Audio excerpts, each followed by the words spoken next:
everybody officially. Welcome to the final day of the RTS Weekend.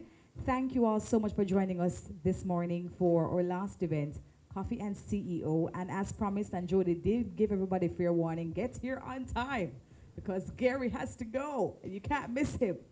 And he's here. And let's give him a round of applause for taking the time out to be here with us this morning. Because of the fact that this is really a one-on-one session with somebody who has tried it, tested it, and proven it, and is continuing to prove it now in other parts of the world. With a new franchise of Usain Bolt's Tracks and Records being open soon in England. So if you're going to London for the holidays, you come for December, make sure that you go on over there, right? But I mean, of course, as you can imagine, that is not no easy feat, don't it? But he's doing it, which means it is doable and it can be done. And we're here to learn from Gary about how it is he has managed for so many years.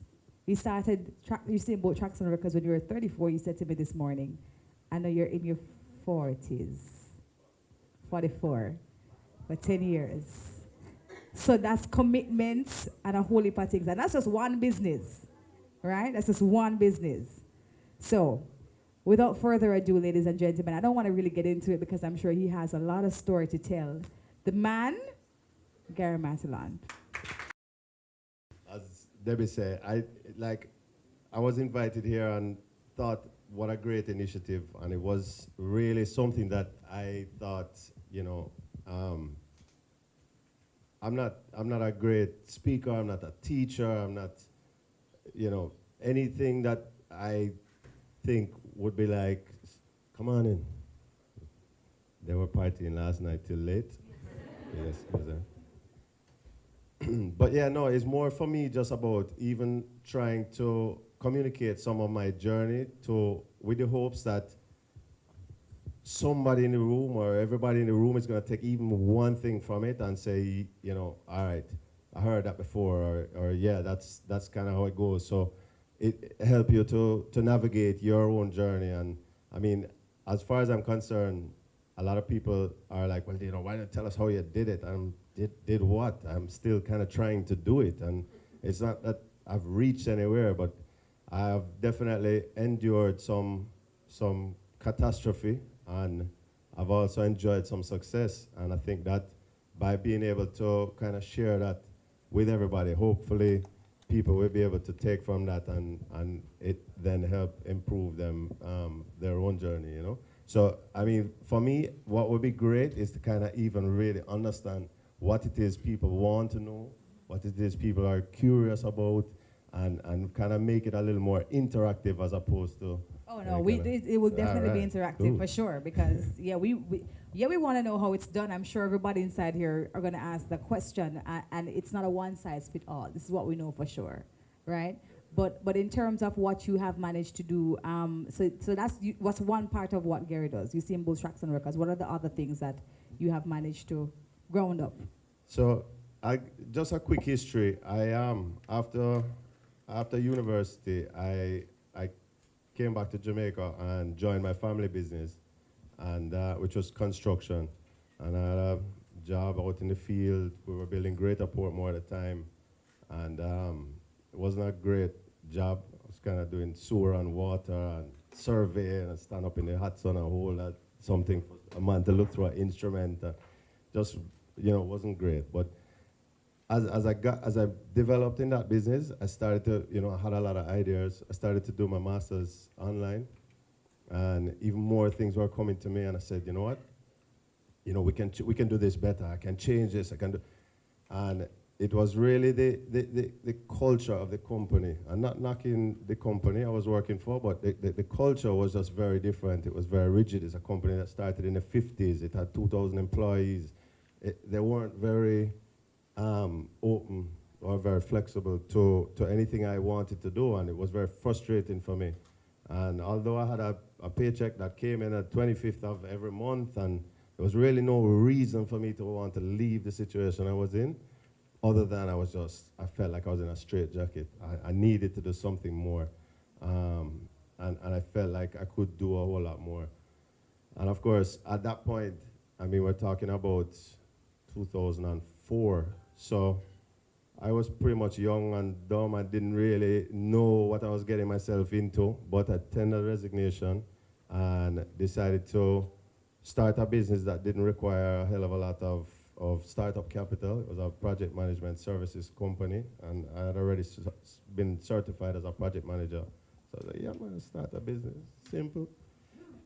Anyway, we started a business and got a job to build some 3 houses for 3 clients that were building 3 houses on 1 piece of land.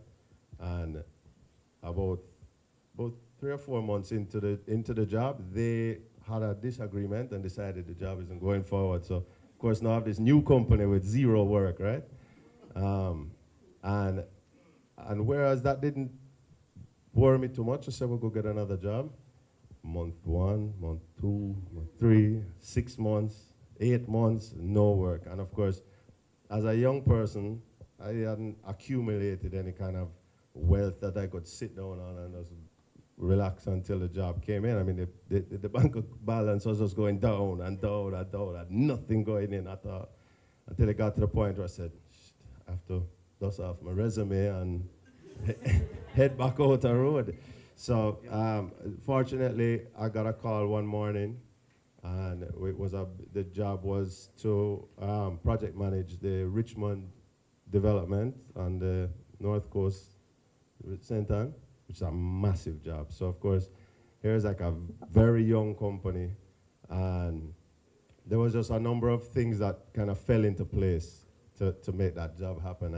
The building system that the developer was buying, his feeling was that nobody in Jamaica would have the expertise to be able to execute it. Unfortunately, in my previous employment, I had worked with that building system. So my name got to him, and he called me. We didn't know each other. I went, I did a proposal, and we got the job, and the rest was history. Ended up going from there on to other things. But to have a massive job like that to start off the business was huge. And it was kind of, I guess, year 2 or year 3 into that business, and that business was continuing to grow and was continuing to have a lot of success. That I met a friend of mine that was working over by Island Village on the North Coast, and he felt that Kingston needed another nightclub. So at the time, I thought that the industry was definitely in need of something, another option, and we started to pull together the concept. And I came in as a straight financial investor. I had no intention of really getting involved in entertainment or food and beverage or anything like that. I didn't know anything about it, but it got to the point where we opened Fiction in December 2008, and that was a tremendous success. I think in large part there's a degree of luck where that is concerned, because although intuitively we felt that there was a need for the business, the truth is we didn't do any real market research, we didn't do any whole heap of testing. We kind of knew what the competitive landscape was like because we were people that would go out and party all the time. So it wasn't really the best way to go into an investment like that. But we did, and we were very fortunate. It was worked out well, and then it was kind of from that everything has ballooned, and we are where we are. I mean, I can't keep going, but Yes, it's a lot. So we're hearing commitment, we're hearing flexibility, but I'm also hearing, Gary, that and it's the thing sometimes when you start out in one way, you have to be so open enough to go another way, and evolve and move with whatever the calling is as well. But let's start doing business in Jamaica, because I know for a lot of entrepreneurs in this room and in our country, we're deterred from doing business in Jamaica. It's hard. Everybody says, oh my God, it feels like I'm giving a kidney, you know, or it's like, what do you want from me to do business in Jamaica? What are some, give me the top 5 lessons that you learned about doing business in our very dear country here. Wow. You know, I mean, I'm going to tell you, it's not difficult. It's extremely difficult. But I want to tell you, I think that it's difficult anywhere you go. But the challenges come in different ways. So there are variations to the headaches that you're going to encounter. And I think from industry to industry, it's different as well. Because in construction, I can tell you, like, the approvals process, I mean, Which I think is right across the board with yeah, most probably businesses. know, what Yeah. that's like. But even when we were starting the nightclub, it's as if the process was arbitrary. Like there was no well-defined process that you could say, all right, here, take this book and follow, what this says from step 1 to step 10. It was not at all like that. It was kind of you had to feel your way around, and it probably took twice or 3 times longer than it needed to take. But I think that I think it has improved a lot. I'll be honest with you. I think it has improved a lot, although it's still far from perfect. I think the process of getting yourself set up, probably one of the biggest challenges that still exists is the whole access to capital, access to financing is very tricky. But again, I don't know if that's all unique to Jamaica alone. I'm telling you, there are some other places that we stay here in Jamaica and look at, like in the US and in the UK, and we think, oh man, they're first world and they're developed country. And yes, they have certain things worked out, but trust me, they have some things too that are just as backward and as difficult as it is in Jamaica. And it's in some cases, at least in Jamaica, we can find another Jamaican that we can reason with and that we can, work with. Some of those people are like robots. They're terrible, man. Like, you just can't even get through to them. Like, are you serious? And they're programmed. Yeah. So It varies. it varies. It varies, but I Challenge. guess as well, with the fact that you have maneuvered your way, it also boils down to the individual and how far you're willing to go around and through those challenges to make it work. Yeah. That's all. So I guess one of probably the most profound things for me is that regardless of whether it is dealing with the external, the statutory agencies or dealing with the financial institutions or whatever it is that you're running into challenges with in business, just know that that's normal. Like literally, you have to kind of get your head around it. If you're not ready to go through the blood, sweat, and tears to make it happen, the best option is probably to go and seek employment with somebody else who's willing to go through that, because there is no easy way to do it. And because I ended up on TV with innovators and I've tried to help business people along my journey, people think I might have all the answers. There are no answers. There is no silver bullet solution to how you make it work. I mean, I think one of the best things that I can suggest and that helped me a lot is really networking and talking to other people, because I guarantee you a lot of you in this room could share a lot of your own experiences with me that would so help me in my day-to-day going forward. You understand what I mean? So same way that I'm hoping that some of my experience will help other people, it's how it works. You really just kind of have to talk to people, come out of your shell, reach out. I mean, I'm having phone conversations with people now because of some of the stuff that I'm doing in business. Those people you just read about them in the newspaper. You know what I mean? It's not people I know. It's not people that I'm friends with or that I grow with. They're very successful business people, way smarter than me, have way more resources than me. They're doing great things.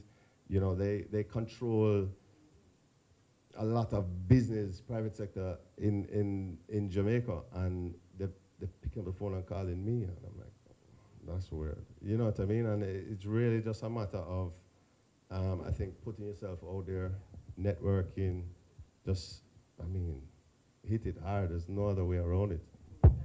All right, so you can get ready to ask your questions. If you do have any questions, please signal to us. We will take them at any point in time.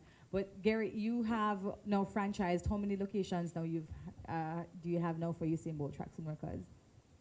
So Tracks and Records, we're opening our 4th location The first one outside of Jamaica opens on the 10th of October to the public. Okay. So next week. Yeah, 10 days. Wow. Okay. Yeah, so that's a really big deal for us. So you made mention about that journey. Mm-hmm. That journey in particular is the most recent and probably the one that I would say is a product of everything that happened before that. You know, the concept for a Jamaican themed casual dining restaurant that we could package and standardize and export to all these places all over the world at 30 little bit sounds a bit crazy, yeah? And worse, when you do, big up Tyrone. Tyrone in the building.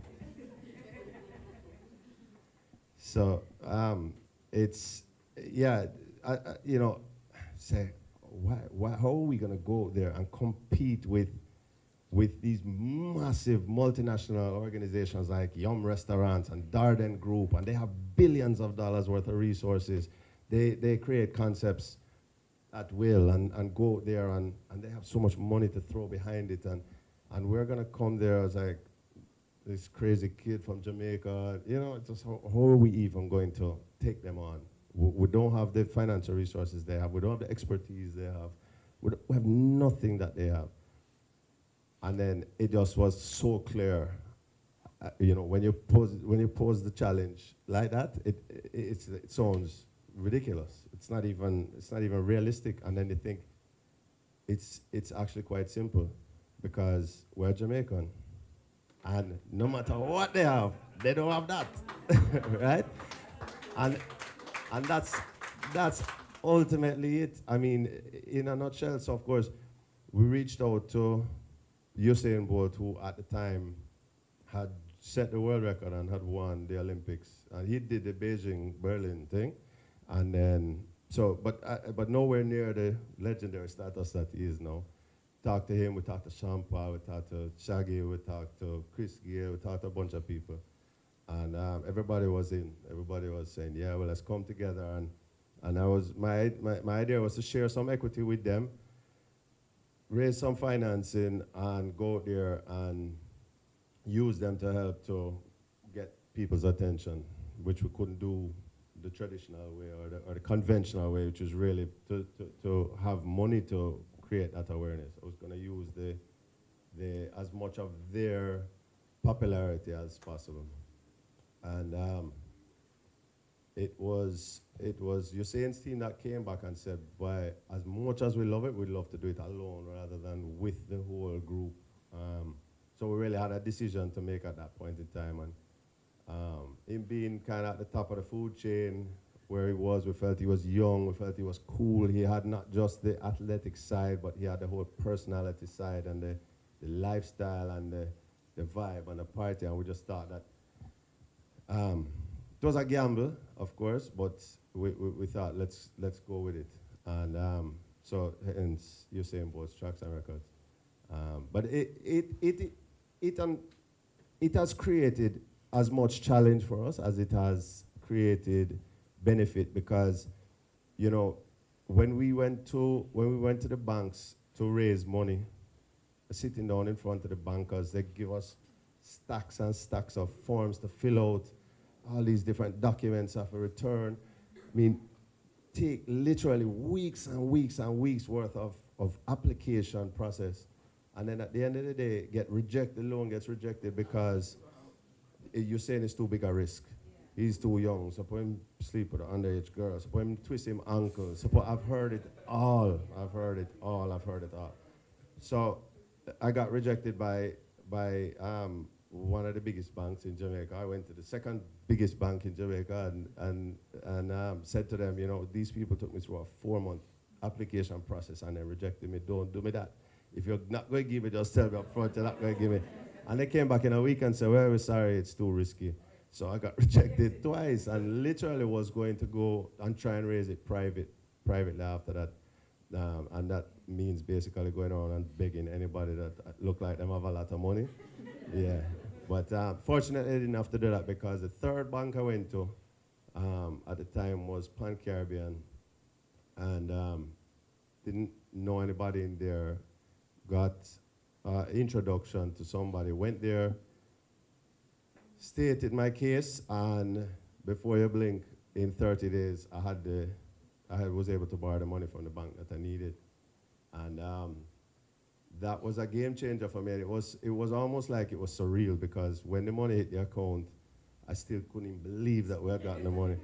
And I actually called the person who I was speaking to, and I said, I have to ask you, why did you give me the money? Because nobody else would give me the money. You know what I mean? Like, got the money in the account. Now I can ask the question, why did you give me it?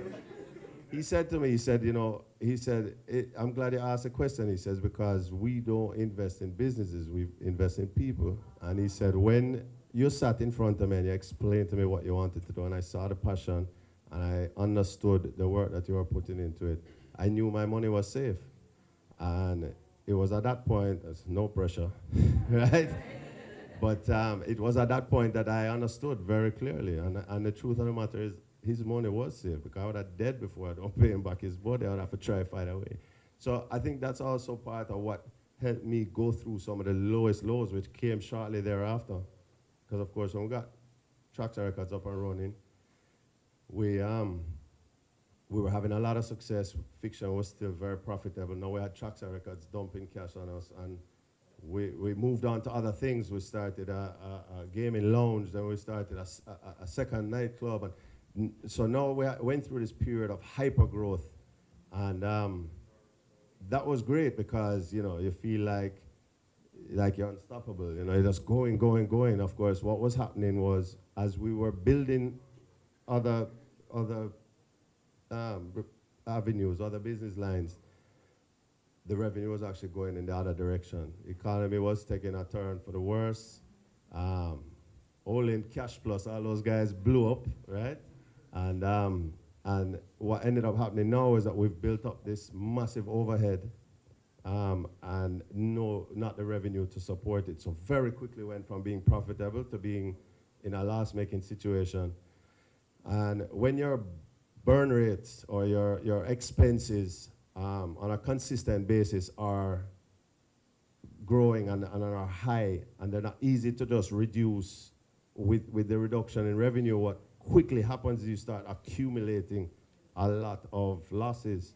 And I'll never forget it. We went from being profitable to losing 12 million one year, then we lost 24 million the next year, then we lost 60 odd million the next year. Before you know it, my balance sheet is negative 20 million equity, and we're essentially bankrupt. I mean, the company was done, literally. I had a lot of money out of the road. Creditors could have closed me down at any point in time. And I think what saved me through that was, one, I knew that if it folded, all of these people that had faith in me and that had trusted in me, including the bank who had lent me a lot of money, would have really gotten burned. I had a lot of staff that was dependent on the salary that they were getting at the end of every week or every month. But I can tell you, it's probably, other than maybe a death in the family, it's probably the worst feeling a person can ever endure, to have to go to bed every night and wake up every morning and there's nothing else on your mind other than this situation that you're now in. And I went through that probably for the better part of a year and a half, almost 2 years, lived that. And of course, as the CEO of the company, and at that point now you're a publicly traded company, right? So your business is everybody's business. So of course, I went through enough mornings when I reached my breakfast table and opened the paper, and there's my face big and bold, with all these horrible headlines about losses and everything else. And it was nothing short of disaster. And I think that to make it through that and to be where we are right now is probably, I was saying to Debbie earlier, it's as horrible as it is. I don't think I'd ever really trade it for anything, because I have to embrace that period of time, the failures that we endured, but I don't even really call them failures, because the truth of the matter is going through that period has really kind of set the stage and prepared us for, or prepared me for kind of anything else that's to come in the future. I'm sorry that you had to speak so long, but I don't know how you'd escape it, because I think everybody wanted to hear the story, right? so I know you said interactive, yes, but like we want to know, okay, Gary, what's your story, sir? Like, how did it all come together? So thank you so much for sharing that with us, because I know it must have offered a lot of perspective for us here in the audience and listening, so I know you must have questions. So, any questions? Yes, of course. 1, 2. System at the back. 3, 4. All right. So let's. All right. And Sayini. Okay. So let's start right here. You both are going to ask it together. As no. Well, it's not as. Morning, everybody. All right. Gary, my question, because I know that you franchised out a business, and the goal of any business is to grow as big as possible, and globally is the best way to do business at some point or another. Why the UK as opposed to Jamaica is a brand that's loved everywhere? Why not New York? Why not Miami? Good question. So we chose franchising as the model for growth simply because we could go to Miami and open a Traxa Records. We could raise the money, we could go there, build it, operate it, and take 100% of the, the benefit from it. We opted not to do that simply because we know that from market to market, things change significantly. And we're not experts in all of the markets around the world. In fact, I tell you what, from Kingston to Mobi and from Kingston to Ochi, the markets change considerably. So you can imagine going to another foreign market and being like, yeah, I'm gonna come in here and drop my restaurant right there and compete with everybody else who has all the local knowledge and no, that don't make no sense, right? So franchising is one of the great benefits of the franchising model is that it allows you to tap into local knowledge, yeah? The other thing is it allows you to use somebody else's money, yeah?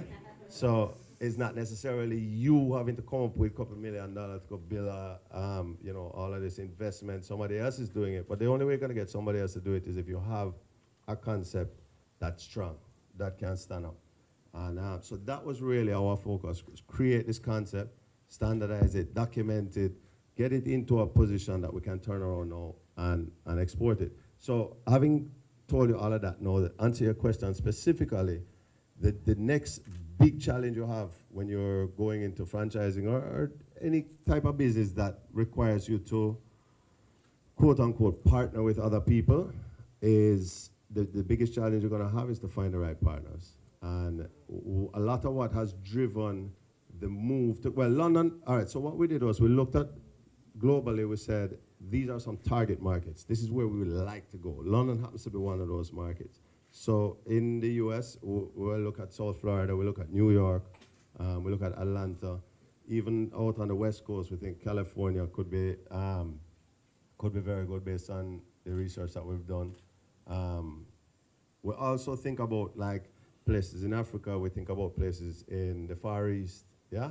But we look at that and we have to think, all right, for us to be successful, we need to be able to support the franchisee. We need to be able to be there with them, because a partnership, you're not really just selling them your logo and them go to town. You work together to build it. Although it's their money and although they're driving it, you have to guide it. Correct. And how we ended up in London before, say, South Florida, is simply because we found the right partners in that market. Our partners there were super fortunate. They have over 120 restaurants, so local knowledge is not a problem. Financial resources is not an issue. They happen to be great people and easy to work with, and they understand franchising because they own other franchise concepts. So it's a no-brainer, but I'm pretty far down the road with some of the other markets that we just talked about. Sustain it, and we are going to get no benefit from it. In fact, we're going to be in trouble because it's going to damage our brand. But same way, it's all glorious when you open in London. I mean, this is uncharted territory for me. I'm heading over there now, basically. And we're going to open in a week. and I don't know if it's gonna work. You know what I mean? Like literally, I feel very confident it will. I am excited beyond belief, but it's extremely difficult, extremely difficult. So we're gonna go and we're gonna put our all into it, and we're hoping to open this one and move straight on to the next one beyond that, and start to get the economies of scale. But yeah, London's a good market. It's tough though, because the other thing is, I have interest right now in Australia, and I have interest in Japan. Those places ain't close, and it's not cheap to get there. So to think I'm just gonna be like, yeah, we'll put one there, we'll put one there, we'll put one there. I'd be broke just trying to get to them. You know, just trying to go visit them. It's just not going to work. The next question. Yeah, man, I think it's on. But you can turn it up for me, engineer. Morning. Okay. My question was, what were some of the strategies you employed to turn the situation around? Because you kind of just jumped to, okay, you went through that process and then, right. So what were some of the, you can summarize it. What were some of the strategies you employed to turn that situation around? Because there are a lot of businesses, small businesses, startups fold in the first three to 5 years usually. And so what are some of the strategies that you employed that you would advise persons to look into or consider, or what worked for you? May not work for everybody else. But. Sure. So it's a great question, and I'll tell you a couple of things without trying to bore you with too much details, right? But I think primarily, and as simple as this may sound, it's not any kind of great business intellect. When things were in the bad time, over the bad period, we had a lot of money out on the road, and anybody who operates business can tell you that cash flow is king, and you're gonna have trouble paying your bills. It's gonna be very difficult to operate a business, where we had lots of trouble. And what ends up happening is that you end up financing your operations by through your vendors. So, I mean, you owe people money that you can't pay them. And right now, I mean, there's people that owe me money, and they can't pay me, and I know that they're having challenges. But I think what got me through that period, I guarantee you what got me through that period is that I never backed down from it. So there was never a time that a creditor would call me, and I wouldn't take their call. And I was never a time when I told them something I knew that wasn't going to be the case. So I think what happened is, as bad as things were, and as much as the creditors knew that their money was at risk, they bared with me for probably longer than they would have, because they felt that, all right, well, look like him really a try, and we just kind of have a hope and pray it work, but let's let him go. Because at any point in time, any one of them could have pulled the plug on me, because if they would have called their lawyer and I would have gotten a letter, it would have been a wrap, because we would have to stop and start sell assets to pay back creditors, which even if we sold all the assets, we couldn't have paid back all the creditors. It was that bad. So, yeah, that was key. I mean, I have people right now that literally are running. Maybe my office is calling, and they're like, "What are we gonna do? We can't get in touch with these people. Like, go down there and see if you can run into them." But that's not the way you want to do it. You never want to be in that situation. So I think that regardless of where you are in the process, whether you have business that's been operating for years, or you're thinking about going into business, or you want to, I would say one of the key things that is going to get you past all the challenges that are going to come. I'm not going to tell you that might come, or that you could potentially encounter. No, them are come, and they are come hard, right? So I think the key to that is to kind of, operate with integrity and be a person of your word, and I think that goes far, very far. There was another point I was going to add to that, and I don't remember now because I chat too much. The other thing, and I think this is one of the things that really kind of took us out of it, was the network. So, again, we're in a bad position. We didn't crawl up into our hole and go away. We came out. So I was out on the road same way. I went to corporate mingles, I networked, and it was kind of through that process that an idea came up. Well, maybe we can attract some additional investment if we do X, Y, Z. Yeah? So it's all about kind of, that's the part of entrepreneurship that I love and that excites me, is that creativity, is that ability to kind of innovate. Like you look at it and you say, we're dead, but we're not. There's a way, we just haven't thought of it yet. And then it's that's the thing that excites me more than anything else right now. And I think that even, it's one of the things that drives me to want to help people, because I think that I may, having had to do it so many times, have a knack for trying to come up with solutions to problems, yeah? And that's what's going to get you through, that's what's going to get you through the turbulence. And what happened is, we came up with an idea to attract additional investment. Cold call, get a number through a friend of a friend of a friend, and get in front of somebody and pitch a case. And it was by doing that and just being literally as stubborn and as I don't even know what to say, almost like, yeah, almost just outright stubborn. Just say you're not going down, you're going to find a way, you're going to get these people. And all when you get rejected, you keep going, you keep going, you keep going. And I think that that's kind of, if I was to say in a nutshell, what got me through it and what turned it around. Because of course, when you get that second win now, when you get that second chance at life, somebody has thrown you a little lifeline, you can't waste that, because you don't want to get back where you just were, and you will very quickly if you don't utilize it right. So it was that, all right, we get back a second opportunity. Let's go. Come on, you know what I mean? And of course, you have to have team around you. Nothing I have done successfully, I've done by myself. None. And even some of the successful business ideas, not necessarily me come up with them. I can help to get them done, yeah? Because I have that drive and I have that energy, but it's not, there's no one person out there. I mean, see like Warren Buffett, and you see Bill Gates, and you see all these kind of guys, and you see them as individuals out there just enjoying all of this success. Them have some team around them, you see? They have some brain box sit down inside the office there with them, just telling them this is what we have to do, this is what we have to do. Yeah, they can go in front of on a podium and say what they have to say, and everybody says, well, you know, that's the business god. Yeah, listen, there's a lot of people that go into making the thing work. And when I say a lot of people, if you're starting a business and it's you one in a company, you don't have enough money to employ. I was there, project management company was myself and my partner, sit down in an office, 2 away. There's no workers, you understand? But you still have stakeholders, you have your family at home, you have people around, you have your friends, support system.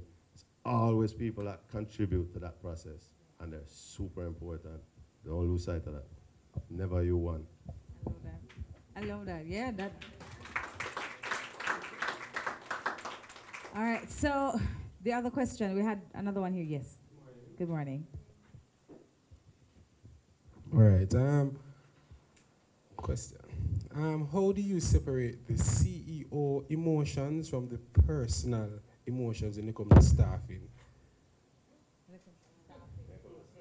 Yeah, when it comes to staffing.